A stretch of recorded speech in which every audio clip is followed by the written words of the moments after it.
दोस्तों, आज फिर मैं नई परख के दर्शकों को सीधा संबोधित करने वाला हूं। हमेशा की तरह मेरी बात बिना किसी लाग लपेट के, बिना किसी हेर-फेर के सीधी और सटीक होगी। दोस्तों, भारतीय जनता पार्टी ने बंगाल में सरकार बना ली है और अब भारतीय जनता पार्टी के लोग और संघी विचारधारा वाले प्रवक्ता एक से बढ़कर एक सांप्रदायिक दावे कर रहे हैं। उनके ज्यादातर दावे झूठे इतिहास, झूठे प्रचार, परले दर्जे की तथ्यहीनता और अगर कुछ कड़े शब्दों का इस्तेमाल किया जाए तो मूर्खता से भरे हुए हैं। मसलन यह कहा जा रहा है कि 12वीं सदी के बाद बंगाल में पहली बार कोई हिंदू सरकार बनी है। इसी तरह का एक दावा विश्व हिंदू परिषद के नेता अशोक सिंघल ने 2014 में मोदी सरकार बनने के बाद किया था, यह कहते हुए कि दिल्ली में पृथ्वीराज चौहान के बाद पहली हिंदू सरकार बनी है। मोदी की बल्ले बल्ले दिखाने के चक्कर में और राष्ट्रीय स्वयंसेवक संघ द्वारा अपने मुंह मियां मिट्ठू बनने की आदत के अनुसार सिंघल भूल गए थे कि दिल्ली पर हमेशा मुसलमान शासकों ने ही हुकूमत नहीं की, बल्कि बीच में मराठों ने भी 18वीं सदी में दिल्ली में बैठे मुगलों को अपनी उंगलियों पर नचाया था। उस वक्त तक मुगल शासन बहुत कमजोर हो चुका था। उन्होंने 2 बार दिल्ली पर कब्जा भी किया और लाल किले पर उनका झंडा तक लहराया गया। संघ वाले जब चाहते हैं तो इस अवधि को दिल्ली पर मराठा शासन की हिंदू शान के दौर की तरह दिखाने लगते हैं और जब चाहते हैं तो सुविधापूर्वक इस अवधि को भूल जाते हैं, क्योंकि उन्हें मुसलमानों के खिलाफ नफरत फैलानी है झूठे तथ्यों के आधार पर। खैर, इन बातों को छोड़िए, उनसे और उम्मीद ही की जा सकती है, क्या की जा सकती है। संघी तो यह भी भूल गए कि दिल्ली की नेहरू सरकार में उनके अपने नेता श्याम प्रसाद मुखर्जी भी शामिल थे। इन्हीं मुखर्जी ने बंगाल में मुस्लिम लीग के साथ मिलकर कभी गठजोड़ सरकार में भागीदारी भी की थी। दरअसल ऐसी बातें अपनी प्रशासनिक जिम्मेदारियों को आंखों से ओझल करने और आम लोगों को बहकाने के लिए की जाती है। सवाल यह है कि यह लफ्फाजी करने के अलावा भाजपा और नए मुख्यमंत्री शुभेंदु अधिकारी की असली जिम्मेदारी क्या है? ये प्रश्न है, इसके ऊपर हम सब लोगों को गौर करना चाहिए। शुभेंदु अधिकारी की पहली जिम्मेदारी यह है कि बंगाल में चुनाव के बाद चल रही हिंसा को बंद किया जाए और नए सत्ताधारी अपने राजनीतिक विरोधियों के साथ लोकतांत्रिक व्यवहार करें। ये उनकी पहली जिम्मेदारी है। देखने की बात है कि क्या वे इस काम को ठीक से कर पा रहे हैं या नहीं कर पा रहे हैं। हकीकत क्या है? हकीकत यह है कि पश्चिम बंगाल में विधानसभा चुनाव के बाद से लगातार हिंसा चल रही है। नतीजों के बाद हिंसा, तोड़फोड़, बमबाजी और हत्याओं की घटनाएं जारी हैं। शुभेंदु अधिकारी की निजी सहायक चंद्रनाथ रथ की 6 मई को उत्तर 24 परगना के मध्यम ग्राम में गोली मारकर हत्या कर दी गई थी। हत्यारे ने पास से जाकर 3 गोलियां मारी।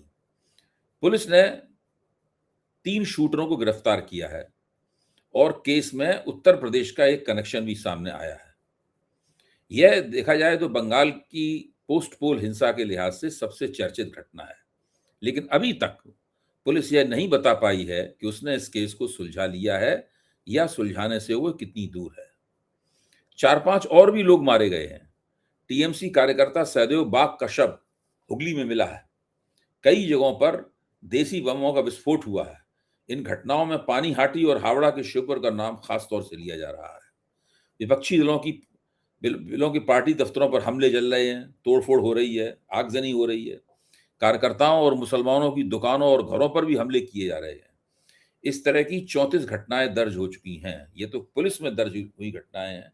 घटनाओं की संख्या तो कहीं ज्यादा है। हिजली शरीफ के बाग बाजार तक में आग लगा दी गई है। टीएमसी का कहना यह है कि भारतीय जनता पार्टी के कार्यकर्ता सत्ता में होने का फायदा उठाकर लगातार आतंक फैला रहे हैं और पुलिस उसकी तरफ से मुंह आंखें बंद किए हुए है। अल्पसंख्यक बहुल इलाकों में काफी तनाव है। लोग चुप लेकिन सहमे हुए हैं। जो इलाके देर रात तक गुलजार रहते थे, अब शाम होते ही सुनसान होने लगते हैं। प्रदेश में राजनीति की सबसे छोटी इकाई माने जाने वाले मोहल्ले के जिन क्लबों पर चंद रोज पहले तृणमूल कांग्रेस का झंडा लहराता था, उनमें ज्यादातर बंद कर दिए गए हैं यही हाल तृणमूल कांग्रेस के दफ्तरों का भी है। अनेक जगहों पर इन दफ्तरों में तोड़फोड़ भी हुई है।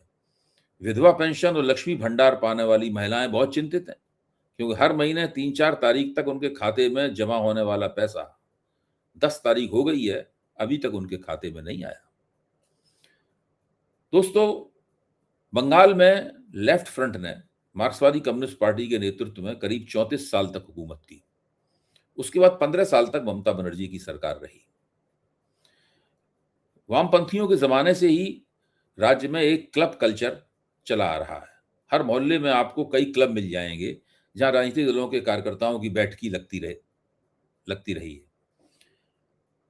2011 में जब तृणमूल कांग्रेस की सरकार बनी थी, तब ऐसे ज्यादातर क्लबों पर रातों रात लेफ्ट की जगह तृणमूल का नियंत्रण हो गया था। आप वहां के नागरिकों से पूछिए, यह कहने वाले कई नागरिक मिल जाएंगे कि ऐसे ज्यादातर क्लब और स्थानीय पार्टी कार्यालय इस समय बंद पड़े हैं। तृणमूल के कार्यकर्ता और नेता घरों से कम ही निकल रहे हैं। 15 साल पहले वाम मोर्चा को हटाकर तृणमूल कांग्रेस की सरकार बनी थी, तो बड़ी संख्या में लेफ्ट के कार्यकर्ता तृणमूल में शामिल हो गए थे। इस बार क्या हो रहा है? इस बार भारतीय जनता पार्टी के नेता ऊपर से ये कह रहे हैं कि तृणमूल कांग्रेस के लोगों को बीजेपी में शामिल नहीं किया जाएगा, लेकिन ये नियम केवल दिखावे का है। बड़े पैमाने पर तृणमूल कांग्रेस के कार्यकर्ताओं को भारतीय जनता पार्टी में जोर जबरदस्ती धमकाकर हर तरीके से शामिल किया जा रहा है। राजा बाजार और गार्डन रीच मुस्लिम बहुल इलाके हैं। इनमें से गुजरिए तो आपको वहां के माहौल में काफी तनाव दिखाई पड़ेगा। वहां के लोगों से पूछिए, वो बताएंगे कि नतीजे आने के बाद तृणमूल कांग्रेस के अनेक दफ्तरों में भाजपा के लोग घुस गए और उन्होंने जमकर तोड़फोड़ की। उसी समय से माहौल में लगातार तनाव है। हुगली जिले के चुचड़ा इलाके में जाइए, वहां के लोग आपको बताएंगे कि तृणमूल कांग्रेस के दफ्तरों में बदला घुसते समय जो हिंसा हुई, उसमें स्पष्ट रूप से ये घोषणा करके हिंसा की गई कि ये बदला लिया जा रहा है। आप देखिए, उधर नरेंद्र मोदी दिल्ली में अपनी पार्टी में जश्न मनाते हुए कहते हैं कि हमें बदला नहीं बदलाव चाहिए, लेकिन वहां पर बिल्कुल पूरी तरह हिसाब साफ किया जा रहा है तृणमूल कांग्रेस से। भाजपा के कार्यकर्ता पूरी तरीके से सक्रिय हैं, उनको छूट मिली हुई है। सबसे ज्यादा डर मुसलमान बहुल इलाकों में है। वहां भी हिंसा की खूब जमकर घटनाएं हुई हैं। जो कुर्बानी के लिए जानवर ले जाए गए थे, उनकी पकड़ धकड़ भी की गई है। स्त्रियां तृणमूल कांग्रेस का एक मजबूत वोट बैंक रही हैं। तृणमूल सरकार घरेलू महिलाओं को लक्ष्मी भंडार भत्ते में 1,500 रुपया महीने दे रही थी। भाजपा ने 3,000 रुपये देने का वायदा किया। उस वायदे का बहुत अच्छी तरह प्रचार भी किया गया, लेकिन समस्या महिलाओं की क्या है? उन्हें इस वक्त न 1,500 मिल रहा है, न 3,000 मिल रहा है। जो वृद्ध महिलाएं हैं, उनको पेंशन की रकम हर महीने 3-4 तारीख तक मिल जाती थी। इस बार अभी तक मैंने ऊपर बताया कि उनके खाते में पैसा नहीं आ रहा है। अब उनकी चिंता ये है कि पैसा आएगा या नहीं आएगा, कब पैसा मिलने की शुरुआत होगी। उधर बाजार की हालत यह है कि वहां चीजों के दाम बढ़ रहे हैं। सब्जियां महंगी हो गई हैं। आलू जो 10 से 15 रुपए किलो मिलता था, वह 20 से 30 रुपए हो गया है। खाने के तेल के दाम भी बढ़े हैं और खाते में पैसा नहीं आ रहा है। हुगली में ही एक मशहूर इमाम बाड़ा है, जहां अमिताभ बच्चन ने 2015 में अपनी फिल्म की शूटिंग की थी। इस फिल्म का शीर्षक था 3। इसी इमाम बाड़े के पास रहने वाले एक बुजुर्ग से या रूरल वॉइस नामक वेबसाइट के पत्रकारों ने बातचीत की, तो उन्होंने बताया कि इस इलाके में और कोई गड़बड़ी तो नहीं हुई है, लेकिन फिर भी लोग काफी सहमे हुए हैं। यह उनके चेहरे और बातचीत से भी झलकता है। बाजारों में भीड़ बहुत कम हो गई है। पहले की तुलना में कम यात्री मिलने से ई रिक्शा वालों की कमाई बहुत प्रभावित हुई है। देर रात तक चहल पहल वाले इलाकों में भी शाम 8 बजे के बाद सन्नाटा छा जाता है। शाम होते ही केंद्रीय बलों के जवान सड़कों पर गश्त लगाने लगते हैं। तृणमूल के नेता और कार्यकर्ता दोनों ही बड़े पैमाने पर उनको भूमिगत हो जाना पड़ा है।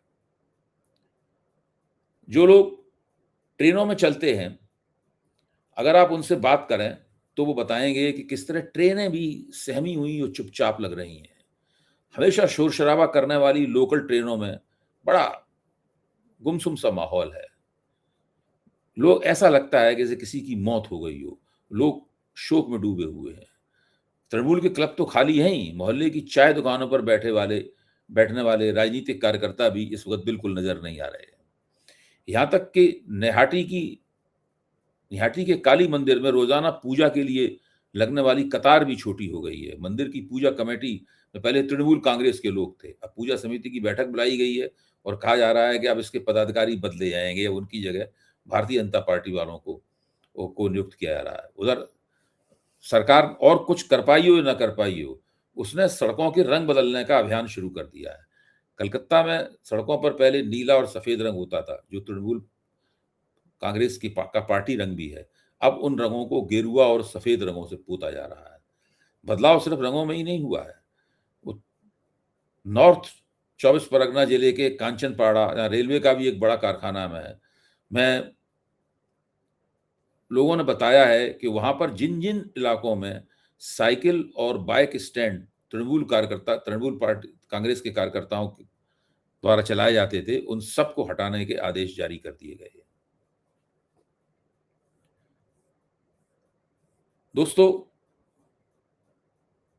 पेट्रोल पंपों को भी हमले से नहीं बख्शा गया है। अब भारतीय जनता पार्टी के कार्यकर्ता घूम-घूम कर लाउडस्पीकर से घोषणा कर रहे हैं कि हिंसा ना की जाए और घोषणा करने की शैली इस तरह की है कि उससे लोगों को तसल्ली मिलने की बजाय डर और लग रहा है। भाजपा ने वो आदेश पारित कर दिया है कि जो मोहल्लों के क्लब हैं, उन पर कोई झंडा नहीं लगने दिया जाएगा। क्लब वैसे ही बंद पड़े हुए हैं। डल्लभ जैसी बड़ी फैक्ट्री, सैकड़ों जूट मिलें बंद पड़ी हुई हैं। नदिया जिले के कल्याणी में अनेक फैक्ट्रियां बंद हैं। लोगों का मानना है कि अगर भाजपा की सरकार पुरानी फैक्ट्रियां चालू करवा दे तो लाखों लोगों को रोजगार मिल सकता है। लोगों का यह भी मानना है कि चूंकि ममता बनर्जी का राजनीति में उत्थान सिंगूर से टाटा मोटर्स का प्रोजेक्ट के खिलाफ होने वाले नंदी ग्राम और सिंगूर में होने वाले संघर्ष से हुआ था, इसलिए ममता बनर्जी की छवि इंडस्ट्री विरोधी हो गई थी। लेकिन यह भी एक हकीकत है कि उस आंदोलन में जिससे ममता बनर्जी की छवि इंडस्ट्री विरोधी हो गई, ममता के सबसे मजबूत सिपहसालार कौन थे? ध्यान कीजिए, याद कीजिए कौन थे? वो थे शुभेंदु अधिकारी, जो दिसंबर 2020 में पार्टी छोड़कर भारतीय जनता पार्टी में शामिल हो गए और अब वो भाजपा सरकार के पहले मुख्यमंत्री बन गए हैं। इससे आप अंदाजा लगा सकते हैं कि बंगाल अपने राजनीतिक जीवन के सबसे बड़े विरोधाभास से गुजर रहा है और भारतीय जनता पार्टी की नई सरकार अभी तक सिर्फ गवर्नेंस देने का वायदा कर रही है, लेकिन उस दिशा में उसने एक कदम भी नहीं उठा पाया है। दोस्तों, आज की सीधी बात खत्म करने से पहले मैं आपके अपने चैनल नई परख के बारे में कुछ और भी कहना चाहता हूं। आप सभी ने नई परख को इतना प्यार दिया है, इसके लिए सभी दर्शकों का तहे दिल से शुक्रिया। अगर आप चाहते हैं कि मैं आपके लिए अलग से कंटेंट बनाऊं, आपकी टिप्पणियों पर प्रतिक्रिया करूं या आपके सुझावों पर चर्चा करूं, तो आप हमारे चैनल के साथ खास तरह से जुड़ सकते हैं। अगर आप नई परख चैनल का हिस्सा बनते हैं, तो आप मेरी वीडियो बाकी सब्सक्राइबरों से 1 घंटे पहले देख पाएंगे। आपकी बातों का मैं जवाब दूंगा, आपके लिए हर दिन स्पेशल शो करूंगा और आपके सुझाव अपने वीडियो में शामिल करूंगा। आज के लिए बस इतना ही। धन्यवाद।